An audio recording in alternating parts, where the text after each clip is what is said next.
우리 함께 또 살펴봤던 마태복음 5장 8절 말씀을 가지고 산 위에서 저희들에게 하신 말씀, 오늘 7번째 시간입니다. 마음용 소득제도 있나요? 마음용 소득제도 있나요? 라는 말씀의 제목을 가지고 은혜를 누리고자 합니다. 최근에 이 코로나 바이러스 이 변종이 생길 때마다 이 알파벳을 계속 붙이잖아요. 그래서 이렇게 보면 알파, 베타, 감마, 뭐 델타, 엡실론 쭉 붙이는데, 근데 이제 이거 잘 모르시는 분들은 왜 영어로 A, B, C, D 안 붙이고 알파, 베타, 감마, 델타, 엡실론 요거 붙이는가라고 하시는데, 근데 요게 다 이렇게 헬라어 알파벳이거든요. 그래서 지금 뭐 전 세계가 지금 헬라어 공부를 지금 인위적으로 막 이렇게 하고 있는데, 그래서 원래는 이 순서대로 쭉 하면 이제는 니가 이게 순서인데, 근데 니가 발음이 힘들다 해가지고 이 뮤랑 구분이 잘 안 돼가지고, 그래서 이거 헬라어 공부해 보시는 아니거든요. 원래는 순서가 니인데 뮤랑 발음이 힘들다 해가지고 패스하고 난 다음에 그 다음이 뭐냐면 크시예요, 크시. 그래서 이게 알파벳 한번 보여주세요. 오늘 우리 PPT 자막이 되게 많아요. 그래서 우리 이제 여러분 잘 따라오셔야 되는데, 그래서 보면 원래는 이게 크시가 돼야 되는데, 근데 이 크시가 이게 뭐 진짜인지 가짜인지 모르겠지만 이 중국의 시진핑 주석이 할 때 시진핑이 영어로 하면 XI거든요. 이게 헬라어 크시 할 때도 이게 XI예요. 그래서 이게 발음이 똑같아 가지고 이거 패스하고 난 다음에 그 다음에 이제 알파벳 정한 게 이 오미클론이 된 거거든요. 여튼 이 코로나 바이러스 변종 때문에 전 세계가 헬라어 알파벳을 자연스럽게 공부를 하고 있습니다. 특별히 이 헬라어가 신약 성경이 원어로 쓰여진 게 헬라어랑 아람어로 쓰여졌거든요.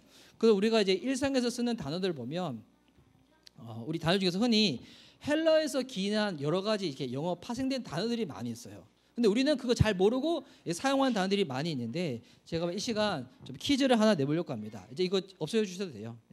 퀴즈 내려고 하는데, 그냥 퀴즈 내면 여러분들이 그냥 들어도 그냥 안 맞추실 것 같으니까 제가 보니까 선물을 하나 걸렸고요. 어떤 선물을 걸려면 우리 11월 12월 달 우리 큐티집을 하나 걸려고 합니다. 지금 이거 팔리지도 않고 재고만 쌓여 있어가지고 뭐 어떨까가 싶은데, 이럴 때 그냥 막 이렇게 남발해야 되겠다 싶어가지고, 그래서 지금 이제 큐티집을 들려고 하는데, 그래서 여러분 맞추시면 드리는 거예요. 큐티집 괜히 가져가봤자 뭐 쓰지도 않는데 해가지고 일부러 안 맞추지 말고 꼭 맞추시기 바랍니다. 은비 화이팅. 큐티집 샀니? 안 샀네. 나 몰라. 나 산 줄 알았는데 테이자매 세범자매 샀는데 왜 중간인 너는 안 샀니? 자, 꼭 맞추시기 바래. 자, 제가 이 단어가 어느 단어인지 한번 잘 맞춰보세요. 제가 힌트를 3가지 낼 건데, 자, 첫 번째, 원래 이 단어의 뜻은 정하라는 종교적인 의미를 사용하고 있는 단어예요. 그래서 이게 몸 안에 있는 불순물들을 배설할 때 쓰는 의학적인 이 단어였거든요. 이 단어. 혹시 이것만 딱 힌트, 첫 번째 힌트인데 아실까요? 어려울 거예요. 뭐예요? 자, 두 번째 단어. 두 번째 힌트입니다. 두 번째 힌트는, 자, 이거 무의식적으로 억압받고 있는 이 감정, 갈등, 욕구 등이 있는데, 이것이 수동적이고 공감적인 환경에서 자유롭게 표출되어질 때 이 단어를 사용해요. 그러니까 심적인 긴장 상태가 있는데 이게 정화되어지고 완화되어질 때 흔히 이 단어를 사용하거든요. 두 번째 힌트입니다. 두 번째 힌트까지 하면 좀 알 듯도 한데, 어차피 이거 뭐 답 얘기하시다가 틀려도 상관없으니까 아직 없으시군요. 그럼 이제 결정적인 세 번째 힌트. 너무 아름다운 그림을 보거나 오늘처럼 이렇게 아름다운 딱 특송을 들을 때, 아니면 뭐 영화나 연극을 딱 볼 때 어떤 장면 가운데서 자신도 모르게 막 눈물이 나고 속이 후련해지는 느낌을 받을 때 이 단어를 사용하죠. 예. 정답! 할렐루야. 예. 은비 아는데 일부러 큐티집 안 가져가려고 그런 거 아니죠? 이따가 큐티집 제가 드릴게요. 그래서 이게 카타르시스예요. 근데 왜 갑자기 카타르시스라는 단어를 굳이 이 주일날 이 귀한 설교 시간에 사용하는가라고 하면, 오늘 우리가 읽었던 본문이 마음이 청결하자는 복이 나잖아요. 여기서 말하는 이 청결이라는 헬라어 단어가 뭐냐면 카탈로스예요. 이 카톨로스라는 단어에서 파생된 단어가 뭐냐? 바로 큐티즈 갖다 드리네요. 야, 예, 제가 맞추고 갖다 드리겠는데. 자, 이 카톨로스라는 이 단어에서 파생된 단어가 뭐냐면 이 카타르시스거든요. 그래서 이 카탈로스가 앞에 보면 제가 지금 헬러 공부하고 있다고 일부러 이게 헬러 달아놨는데, 그래서 이게 카탈로스, 이게 청결이라는 명사인데 이거를 형용사로 바꿀 때 카탈로이라고 하거든요. 이거 영어로는 P지만 이거 헬러 P가 아니에요. 이게 R 발음되는 건데, 그래서 여기서 이게 카탈로스가 파생되어서 카타르시스가 나오는 겁니다. 그래서 이 카탈로스라는 단어 자체는 깨끗해진다, 정화된다, 이런 뜻이 담겨져 있는 거예요. 근데 예수님이 지금 말씀하시는 이 카탈로스라는 단어는 단순히 물리적이고 육체적인 깨끗함을 이야기하고 있는 건 아니겠죠. 그러니까 지금 이게 전 세계가 지금 코로나 때문에 얼마나 청결에 신경 쓰고 있습니까? 그러니까 지금은 어느 장소 가든지 뭐 알코올 소독제가 있는 게 요즘 당연하게 받아들이잖아요. 여러분 오늘 또 예배 오실 때 깨끗하게 씻고 오셨나요? 손 소독제 한번 하고 오셨나요? 그러니까 지금 전 세계가 이렇게 하고 있는데, 그런데 지금 여기서 말하는 이 청결은 육체적인 물리적인 청결이 아니라 지금 예수님이 무엇의 청결을 얘기하고 있는 거예요? 마음의 청결을 이야기하고 있는 거예요. 뭐 어떤 자가 하나님을 보게 된다고요? 몸 깨끗한 자가 아니라 마음이 청결한 자가 하나님을 보게 된다는 겁니다. 그래서 오늘 이 시간을 통해서 도대체 마음이 청결하다 하는데 성경에서 마음을 도대체 뭐라고 이야기하고 있는지, 또한 마음의 청결이 무엇을 의미하고 있는 것인지, 또 여기서 하나님을 본다는 것은 도대체 무슨 의미인지 우리 한번 함께 살펴보려고 하는데, 일단 이 청결이라는 단어를 우리가 이해할 때 먼저는 그때 시대상에서 유대인들이 이해했던 청결을 먼저 이해하는 게 필요하거든요. 제가 이제 이 마태복음 5장 지금 산상수훈 8복을 나눌 때 그때 당시 배경을 나눠드리잖아요. 근데 처음에 이게 나눠드릴 때 성경에 대해서 별로 관심 없으신 분들은 들어도 흥미도 없고 잘 집중도 못할 줄 알았는데, 제가 청년들한테 물어보니까 그게 너무 재밌다는 거예요. 재밌으면 재밌다고 알려줘야지, 반응이 없으니까 재밌는지 안 재밌는지 제가 몰라가지고. 그래서 제가 그때 당시 유대인들은 청결에서 어떤 이미지를 가지고 있었냐면, 우리 바리새인들이 있었죠. 이 바리새인들은 흔히 분리주의자들이에요. 그러니까 정결의식이 있어가지고 그 누구보다도 강한 이 강박 같은 관념을 가지고 있었는데, 근데 여러분 이것 자체가 나쁜 건 아니죠. 어디 가든지 발을 닦고 손을 닦고 몸을 깨끗하게 하는 거. 그래서 그때 당시에는 이게 인쇄술이 없으니까 성경을 다 이렇게 필사를 해가지고 하잖아요. 그때 하다가 하나님이라는 단어가 딱 나오면 어떻게 하냐면 이 성경을 적으신 분들이 손을 씻어요. 그리고 다시 하나님을 적어요. 또 하나님 단어 나온다. 그럼 어떻게 하냐면 또 손을 씻어요. 또 적는 거예요. 이 정도로 당시 뭐 서기관들이나 아니면 바리새인들은 이 청결에 대해서 강박이 있을 정도로 그런 생각을 했는데, 여러분 이것 자체가 나쁜 건 아니죠. 몸 깨끗하게 하는 게 뭐가 나쁜 거예요. 그런데 이 복음서 읽다 보면 예수님이 몸 깨끗한 것 때문에 책망하시는 것이 아니라, 바리새인들이 왜 책망을 받았냐면 몸만 씻었다는 거예요. 그 내면 영혼에 대해서는 전혀 신경을 안 썼다는 거예요. 근데 여기서 좀 더 그래도 나은 수준으로 나간 이 사람들이 있는데, 그 사람들이 누구냐면 이 침례 요한이 속해 있었던 에세네파 사람들입니다. 이들은 광야에 나와가지고 공동체 생활을 했죠. 그래서 쿰난 공동체를 이루며 생활했는데, 이들 역시 정결의식을 귀하게 여겼었는데, 근데 이들은 정결의식이 내가 깨끗하다 이것을 드러내는 용도가 아니라 다른 사람들을 위해 가지고 공동체를 깨끗하게 해주기 위해 가지고 그런 배려 차원에서 정결의식을 중요하게 생각했다는 겁니다.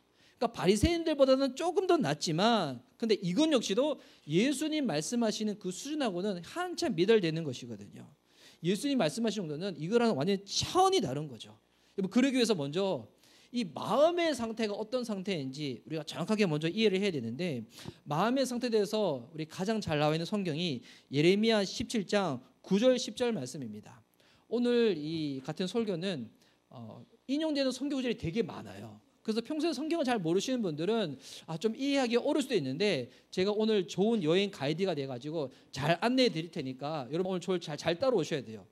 지금 코로나라서 해외여행 못 가지만 예전에 해외여행 가면 아무리 세상에서 똑똑한 사람들도 낯선 곳에 가면 아무것도 못 하잖아요. 근데 그 사람도 꼭 순종하고 따라가는 사람이 있습니다. 여행 가이드. 깃발 하나만 들면 다 그쪽으로 모여야 돼요. 오늘 제가 깃발 들어서 잘 인도해 인도해 드릴 테니까 잘 따라오시기 바랍니다.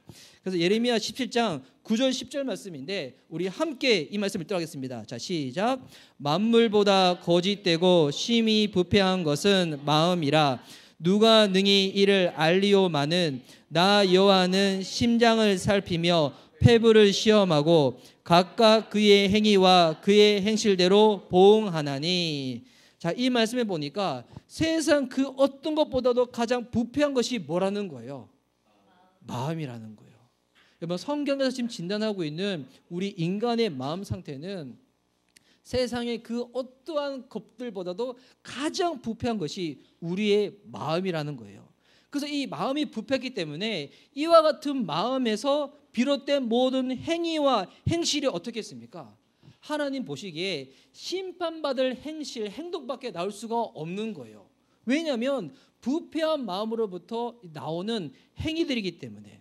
그래서 여기서 말하는 이 마음의 부패가 단순히 윤리적, 도덕적 그 상태를 이야기하는 게 아니에요. 그래서 이 마음의 부패는 어떤 상태인가? 이걸 정확하게 이해하기 위해서 요 9절, 10절 앞절에 있는 7절, 8절 말씀을 봐야 되는데요. 우리 7절, 8절 말씀 또 띄워주세요. 자, 이 말씀도 오늘은 나오는 참조 성경 구절을 다 읽을 겁니다. 함께 7절, 8절 함께 읽도록하겠습니다. 시작.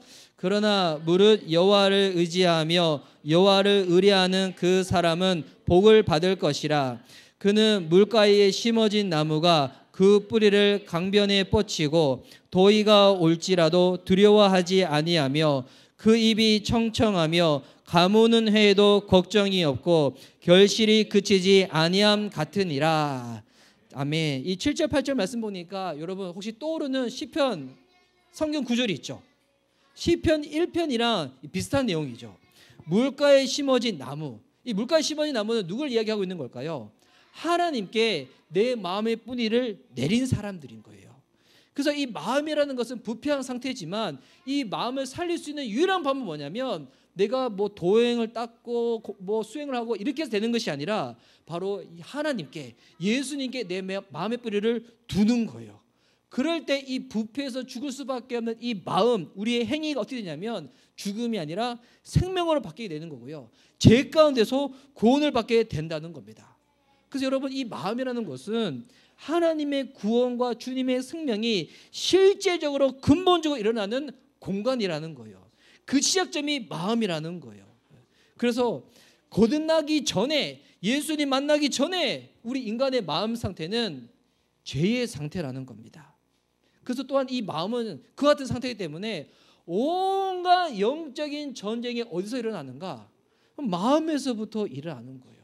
여러분이 이 마음 관리를 안 하게 되면 이곳에서 나라는 사람도 있지만 하나님이 계실 수도 있지만 어떻게 되는가? 이 마음을 통해 가지고 사단 마귀가 와서 죄의 열매들을 뿌릴 수도 있다는 거예요.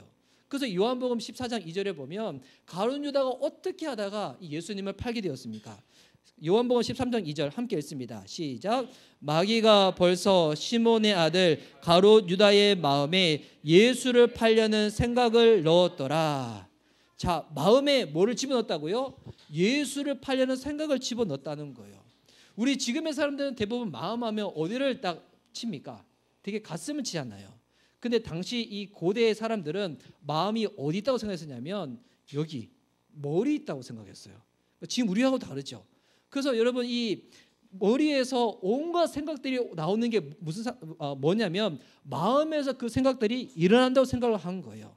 지금 가룟 유다가 마귀가 가룟 유다의 마음 가운데 예수님을 팔려는 생각을 그 마음에 집어넣었다는 것입니다. 그래서 여러분, 이 마음이라는 것은 영적인 존재, 실체들이 들락날락 할 수 있는 것이에요. 그래서 여러분, 신앙생활을 이해할 때 중요한 것이 뭐냐면 신앙생활은 겉으로 드러나는 모습이 전부가 아니라 내면 가운데, 이 나의 영혼 가운데 예수님을 만나는 것, 그리고 그 내면의 깊이가 깊어지는 것, 여러분, 이게 신앙이거든요. 그러고 난 다음에 겉으로 드러나는 행위가 우리가 주일날 예배도 드리는 것이고 찬양도 하는 것이고 봉사도 하고 성경 공부도 하고 헌금도 드려지는 겁니다. 그런데 이 내면에서 예수님을 만나는 것을 이해하지 못한 사람들은 어떻게 되냐면 그 겉만 쫓게 되는 거예요. 행위적인 것만 따라가게 되는 거예요. 그래서 내면부터 시작돼야 되는데 내면은 딱 닫혀 있어. 그런데 행위는 쉽게 따라가는 사람도 있잖아요.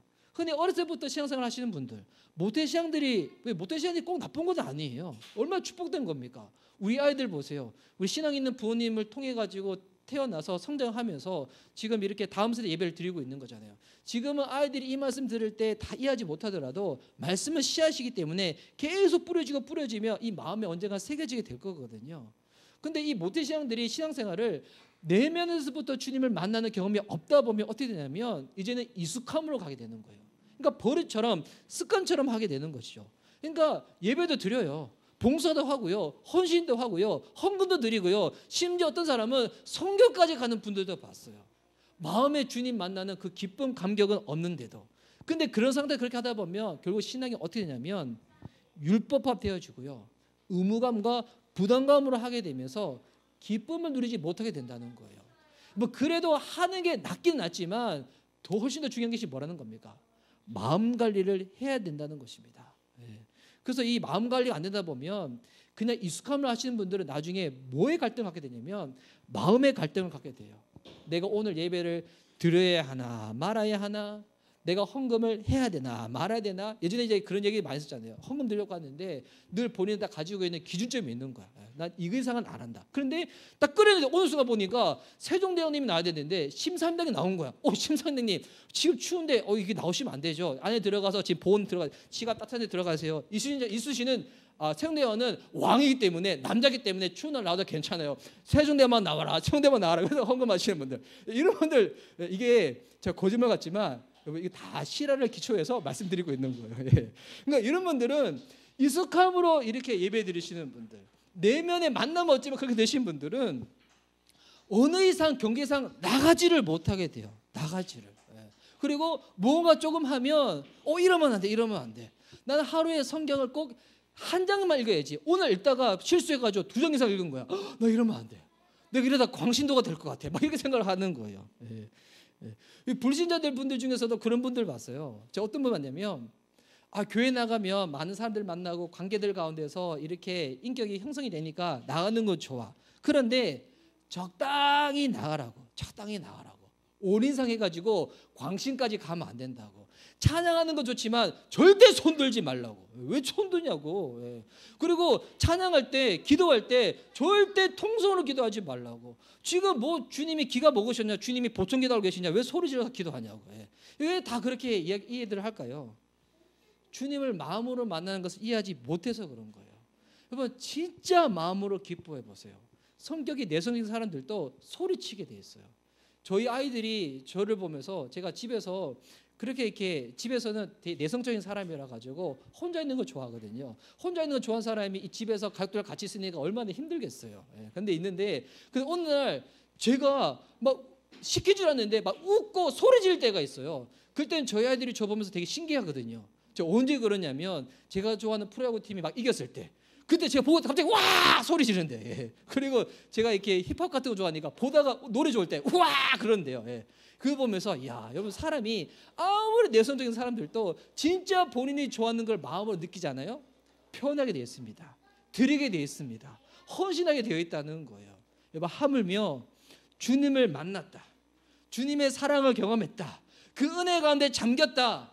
여러분 성령 기질, 환경, 백그라운드 상관없습니다. 터지는 거예요. 찬양이 터지고요, 예배가 터지고요, 그러다가 기도까지 터져가지고 밤까지 터져버리는 겁니다. 이 마음으로 만나는 게 중요한 거예요. 그래서 성경에서 우리의 보물이 어디 있다고 이야기하고 있습니까? 마태복음 6장 21절입니다. 함께 읽겠습니다. 시작. 내 보물이 있는 그곳에는 내 마음도 있느니라. 여러분 보물이 있는 그곳에 여러분 마음이 있다는 거예요. 그래서 진짜 이 사람이 무엇을 가장 중요하게 여기는지 다 볼 수 있는 방법, 지난주에 말씀드렸지만 시간을 어떻게 사용하고 있는지, 물질을 어떻게 사용하고 있는지 요거 보면 다 알 수 있습니다. 제가 청년분들한테 가끔씩 그런 얘기 해드리거든요. 어떤 사람이랑 신앙생활을 같이 하면 좋은가, 같이 교제를 하면 좋은가. 물질 사용이 비슷한 개념을 가지고 있는 사람들, 시간 사용과 공간 사용이 비슷한 사람들. 그러니까 나는 신앙이 있어, 나는 그래서 주님을 예배하기 때문에 나는 일요일이 아니라 주일이라서 하나님 앞에 시간도 드리고 그 공간에 나가서 예배도 드리고 내 물질도 하나님이 주신 거기 때문에 인정하며 드리고 싶은데, 만약 이게 다른 사람이랑 만났다, 시간 상황이 다르고 공간 상황이 다르고 물질 상황이 다르다. 제가 이제 결혼 생활 해봤잖아요. 제가 보니까 여기 계신 분들 중에서 보니까 제가 저보다 키 크신 분들도 있고 저보다 머리숱이 풍성한 분들도 있고 뭐 형제님들 인물은 뭐 다 비등비등한 것 같아요. 제가 낫다고 하면 교만해 줄 수 있으니까. 근데 제가 조금 더 여러분 나은 게 보니까 제가 결혼 생활 좀 더 한 것 같아요. 제가 일찍 결혼해가지고 나이는 좀 어리지만 결혼 생활 일찍 한 것 같은데 제가 결혼해보니까 정말 깨닫는 게 있어요. 진짜 이거 안 맞잖아요. 고달파요. 정말 힘들어요. 괴로워요. 그래서 이런 거 이제 연애하는 거 왜 연애하냐면 이런 거 확인해 보라는 거예요. 같이 시간을 보내면서. 그래서 오늘 성경이 오늘 우리에게 말하고 있습니다. 지킬 것 중에서 가장 무엇을 지켜야 되는가? 잠언 4장 23절 말씀 보십시오. 함께 읽도록 하겠습니다. 시작. 모든 지킬 만한 것 중에 더욱 내 마음을 지키라. 생명이 근원이 이에서 남이라. 아멘. 여러분, 하나님이 우리에게 자유의지를 줬다고 하잖아요. 여러분, 자유의지가 먼저 일어나는 곳이 어디냐면 여러분 마음입니다. 하나님은 전지전능하신 분이십니다. 그분은 제한 없이 모든 것을 행할 수 있는 분이지만 하나님이 유일하게 우리들 가운데 터치하지 않는 것이 있습니다. 이것을 허용하는 곳이 있습니다. 그건 뭐냐면 우리의 마음이에요. 하나님이 우리의 마음을 인위적으로 막 작용해가지고 기계처럼 로봇처럼 대하지 않습니다.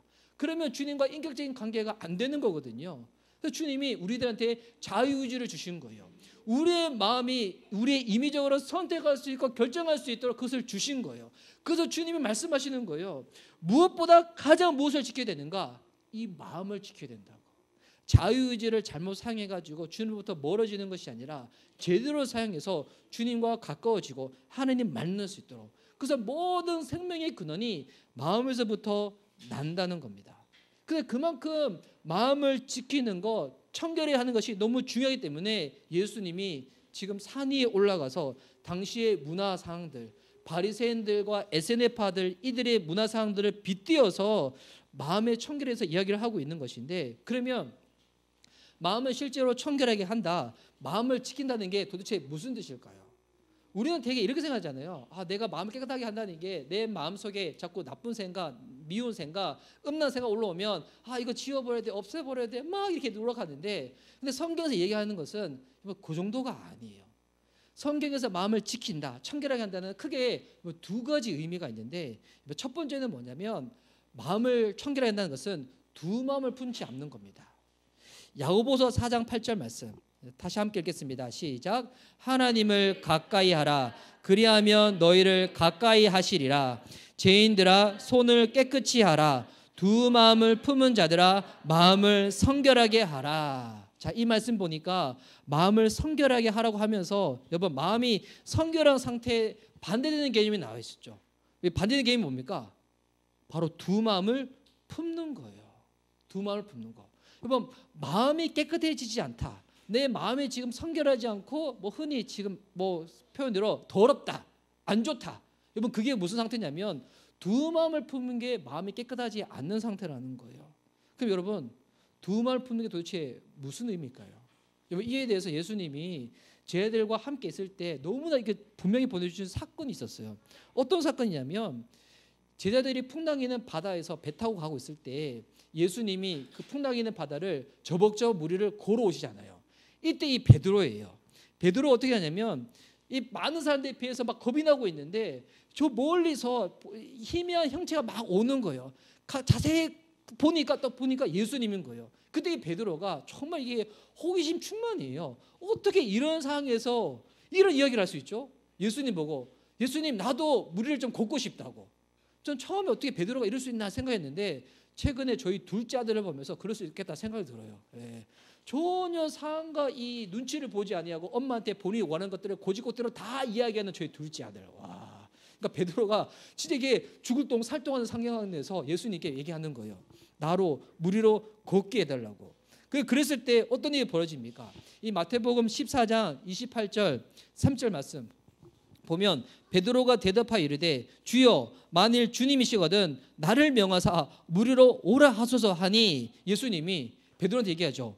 오라 하시니 베드로가 배 위에서 내려가지고 무리를 걸어서 예수님께로 가되. 여러분 인류 역사 가운데 유일하게 무리를 걸은 사람 누굽니까? 베드로예요. 베드로. 근데 베드로가 여러분 이미지를 잘 그려보세요. 물 위를 걸어서 다 가는데 근데 보니까 지금 풍랑이고 있잖아요. 옆에서는 막 파도 치고 있고 바람 소리가 휘 하고 있는 거예요. 아, 특수효과 좋죠. 막 휘 하고 있는 거예요. 그래서 소리가 휘 하다 보니까 3절 말씀에 바람을 보고 그러니까 바람 소리에 무서워지는 거예요. 예수님만 봤을 때는 물 위로 걸어가는데 바람 소리 때문에 무서워서 하다가 물에 홀 빠져버리는 거예요. 그때 베드로가 빠지자마자 무슨 소리 지는 겁니까? 주여 나를 구원하소서. 그러니까 이게 리얼에 살리면 엄마 한 거예요. 막 예수님 한 거예요. 막. 그러니까 이게 고민하고 생각해서 지금 나온 게 아니라 지금 원초적인 본능으로 소리가 나온 거죠. 예수님 나온 거죠. 그랬더니 예수님이 다시금 베드로를 물속에서 건져 주셔가지고 다시금 물 위를 걸어서 배에 타는 거예요. 그러니까 실질적으로 이 베드로는 그 짧은 순간에 물 위를 몇 번 걸은 거예요. 예, 2번 걸은 거예요. 2번 걸은 거. 예.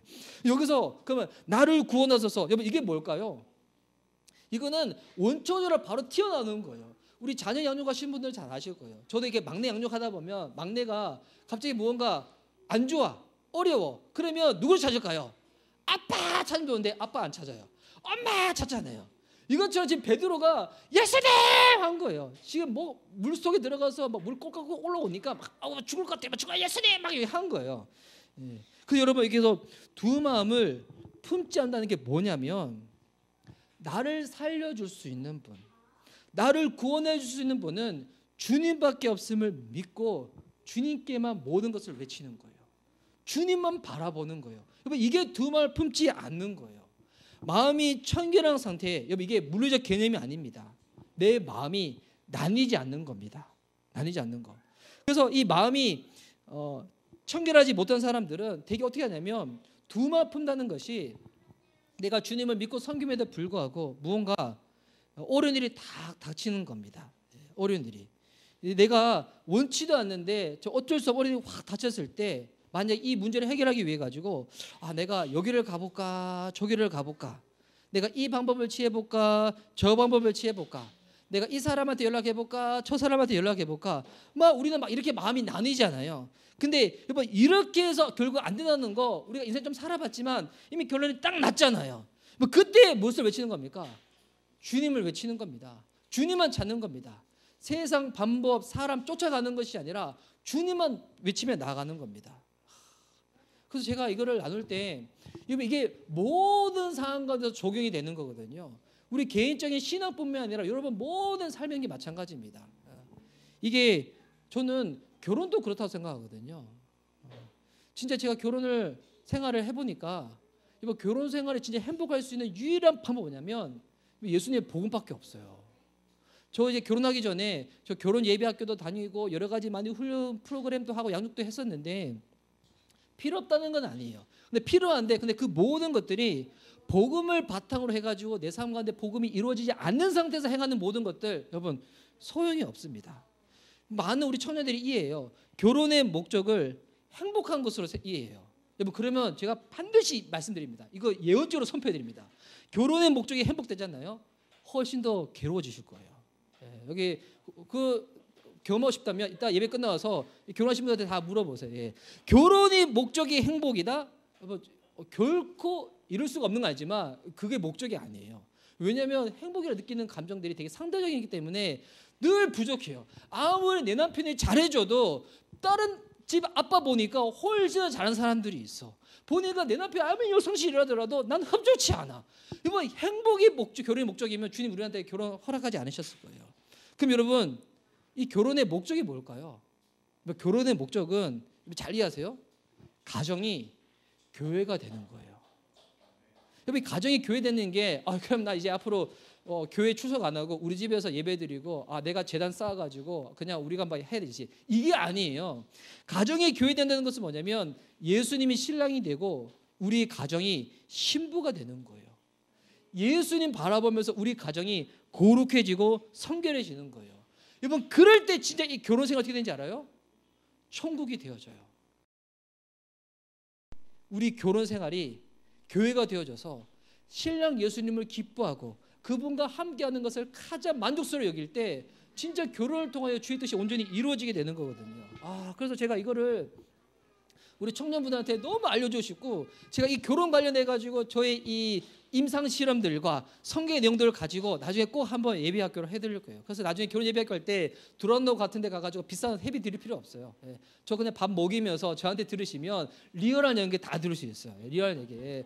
저는 말씀드렸잖아요. 저 결혼하고 나서 3년 동안 너무 치열하게 싸웠어. 이게 뭐지 도대체. 아내랑 싸우는 목회자, 정죄가 막 오랬는데 시간 지나서 깨달았어요. 아, 주님이 이것마저도 다 사용하시는 거구나 깨달았는데, 자, 그래서 여러분 마음이 결혼이든 무엇이든 여러분 제일 중요한 거 나누지 않는 겁니다. 예수님만 바라보는 겁니다. 그리고 또한 마음이 청결해진다는 것은 뭐냐면 이 두 번째는 바로 예수님의 피를 의지하는 겁니다. PPT 넘겨주세요. 마음이 청결해진다. 예수님의 피를 의지하는 겁니다. 그러니까 예수님의 피로 내 마음을 덮는 거거든요. 이게 되게 중요한 개념인데 히브리서 10장 22절 말씀. 자, 또 함께 읽도하겠습니다. 시작.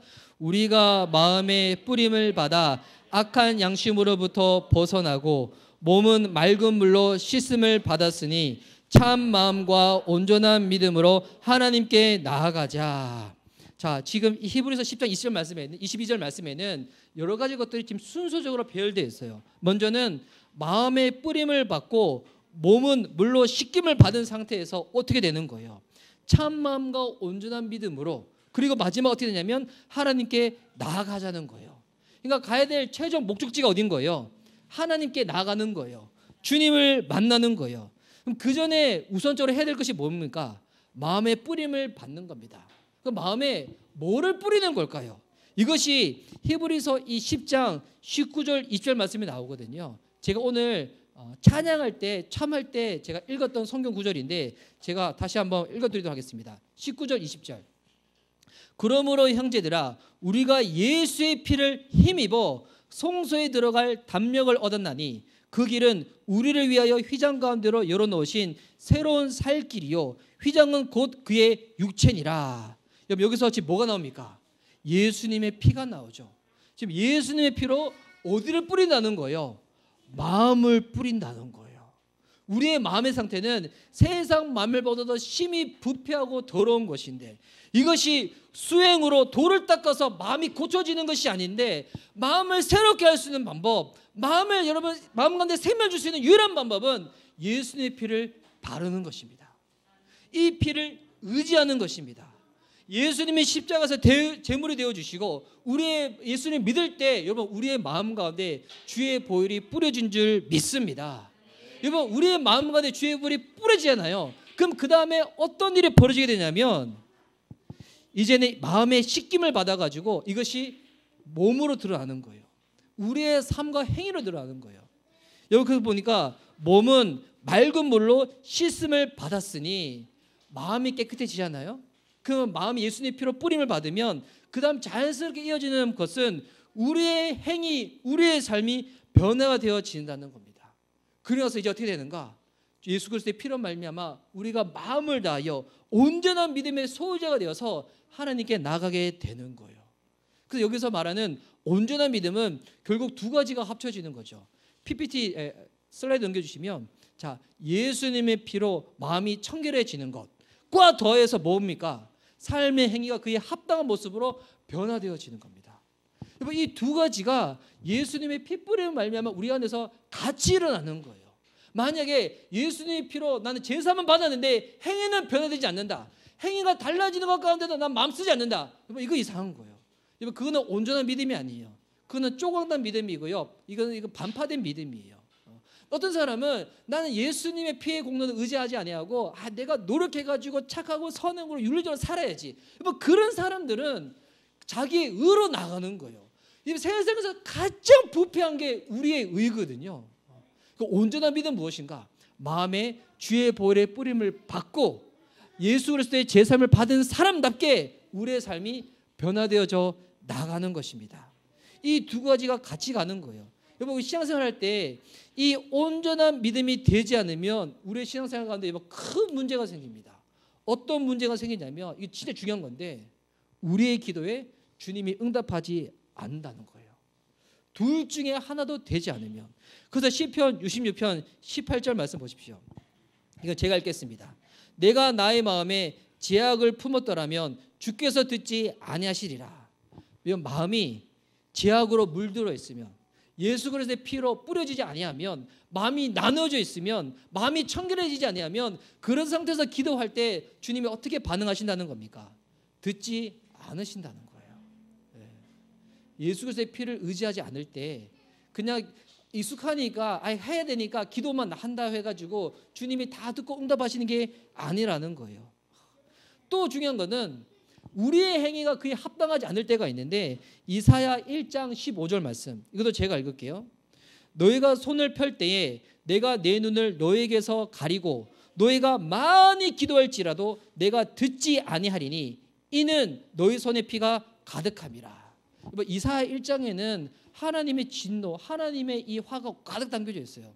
당시 이스라엘 백성들이 성전에 나와 예배도 드려요. 집회도 해. 와가지고 성전에 와가지고 그 마당 발은 밟는데 지금 그들의 상태가 어떠다는 거예요. 아무리 예배하고 아무리 그들의 성결을 모여도 주님이 오히려 그 모든 것들을 짐처럼 여기거든요. 싫다고 말씀하세요. 왜 그러냐면 1장 15절 후반절에 나와 있죠. 너희 손에 피가 가득함이라고. 성경에서 이 손이라는 것은 그 사람의 삶을 이야기하고 있는 거예요. 행위를 이야기하고 있는 거예요. 그 행위가 주님 앞에 합당하지 않은 상태에서 아무리 예배드리고 종교적인 열심을 낸다고 할지라도 주님은 그 모든 것들 받지 않으신다는 겁니다. 그래서 여러분, 온전한 믿음이 무엇인가?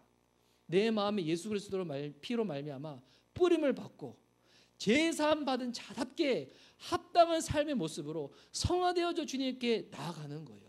여러분, 그런 자들의 기도를 주님께서 들으시고요, 그런 자들의 예배를 주님께서 받으셔서 예배할 때마다 주님 앞에 나가게 되고 주의 보좌 앞에 담대히 나가게 돼서 주님을 만나게 된다는 거예요. 우리가 주일날 예배 드릴 때 어떨 때 목사님 설교가 왜 저럴까? 왜 이렇게 길실까? 왜 이럴까? 저 목사님 설교 짧게 한다는데 자꾸 길어지는 것 같아. 나는 뭐 은혜도 안 받고 왜 이럴까? 이게 예배 드리는 우리의 어떤 요소 가운데 문제가 생길 수도 있겠지만 가장 근본적인 것은 뭔지 알아요? 나를 살펴봐야 되는 거예요. 지금 내 마음의 상태는 어떤 상태인가? 혹여나 두 마음으로 나눠져 있는 것은 아닌가? 하나님의 한쪽, 사람의 한쪽, 하나님의 한쪽, 환경의 한쪽, 아니면 주 앞에 나아갈 때 주의 예수 그리스도의 피를 의지하지 아니하고 나의 어떠한만 내가 의지하며 나가는 것은 아닐까? 이번 한 주간 살아가면서 하나님의 백성답게 살아내려고 하는 내 마음의 드림은 있었던가? 내 삶의 모습은 과연 합당한 모습이었던가? 이것들은 전혀 신경 쓰지 아니하고 요즘 많은 사람들이 예배 외부적인 요소만 바라보면서 은혜 받았다, 은혜 안 받았다 이 생각하는 거거든요.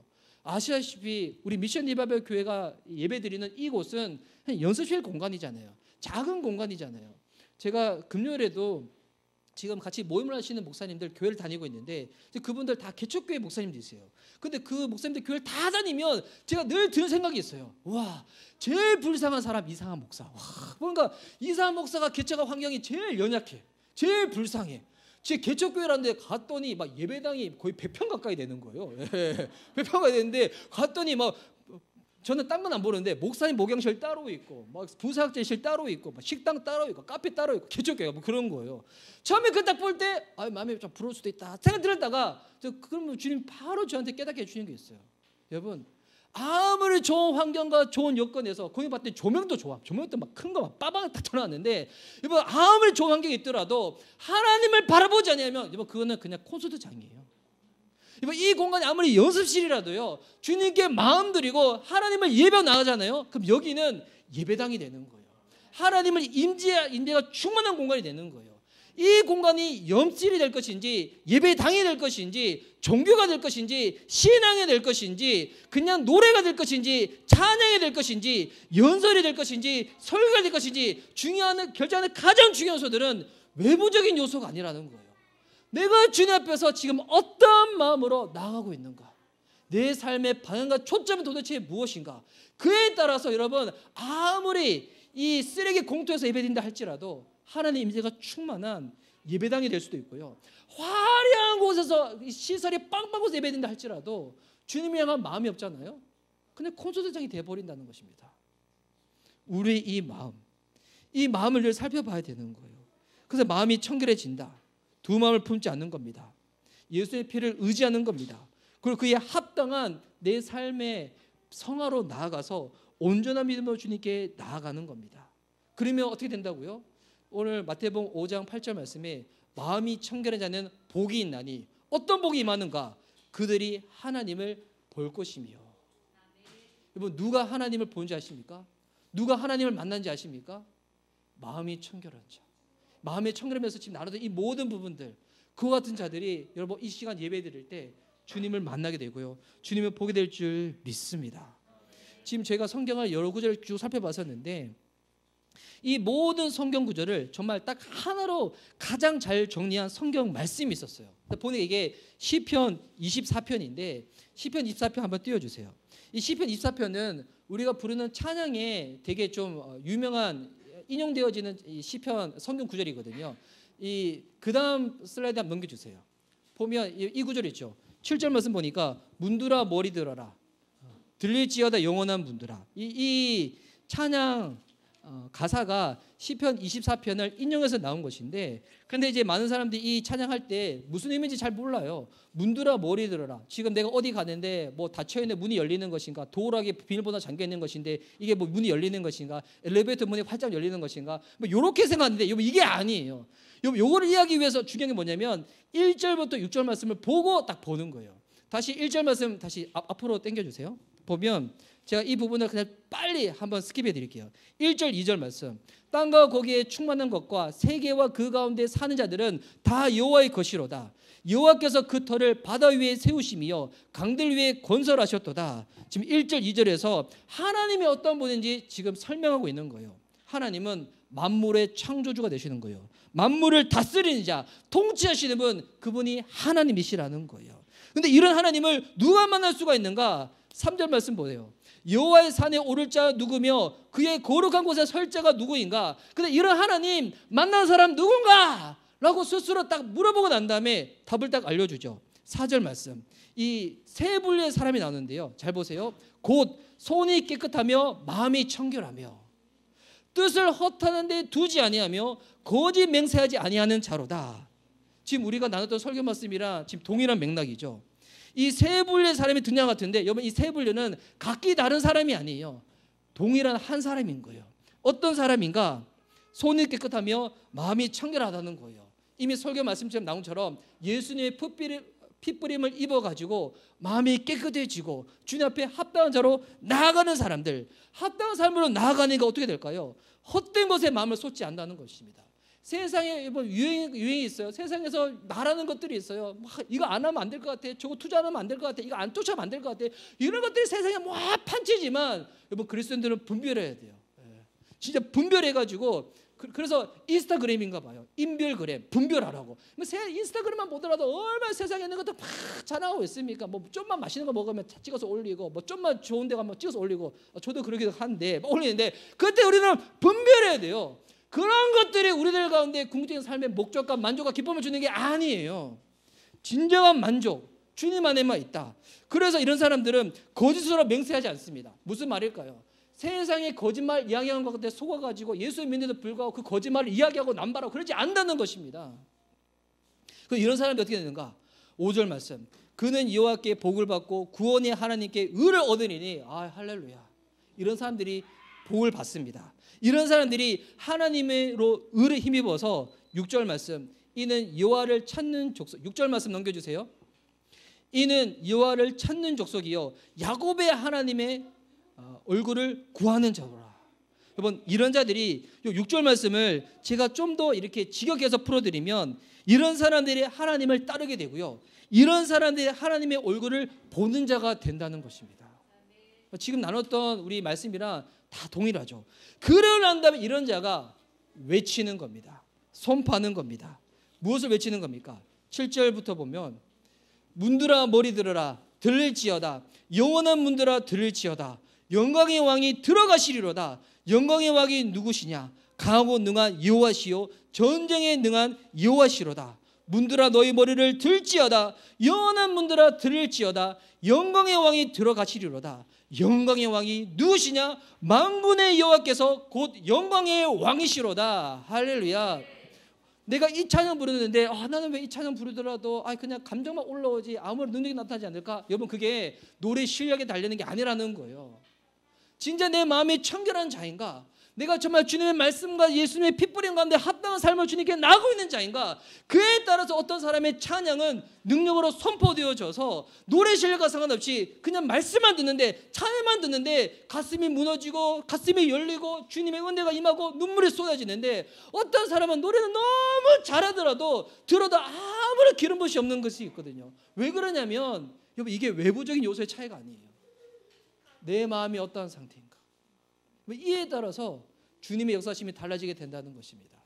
이 작은 공간에서 우리가 주님 앞에 예배드리지만 오늘 이 말씀으로 말미암아 저와 여러분이 마음의 청결함을 잊고 주님을 예배하며 나가게 되면 이 말씀의 선포대로 여러분 닫혀있는 모든 문들이 열릴 줄 믿습니다. 내 삶이 하나님께 통치받는 백성이기 때문에 내가 가는 곳마다 주님의 통치, 주님의 주권이 회복될 줄 믿습니다. 여러분, 시대가 흘러가서 세상은 더욱더 악해지지만 여러분, 성경에 분명히 예언하고 있어요. 세상은 끝을 갈 때마다 더욱더 타락하고 망해지지만 중요한 거, 하나님의 부흥은 그곳 가운데도 일어나게 된다는 것입니다. 그 부흥을 경험할 수 있는 저와 여러분, 우리 미션 리바이벌 교회 될 수 있기를 예수님의 이름으로 축복합니다. 아멘. 이 시간 우리 찬양하며 주님 앞에 나가도록 하겠습니다.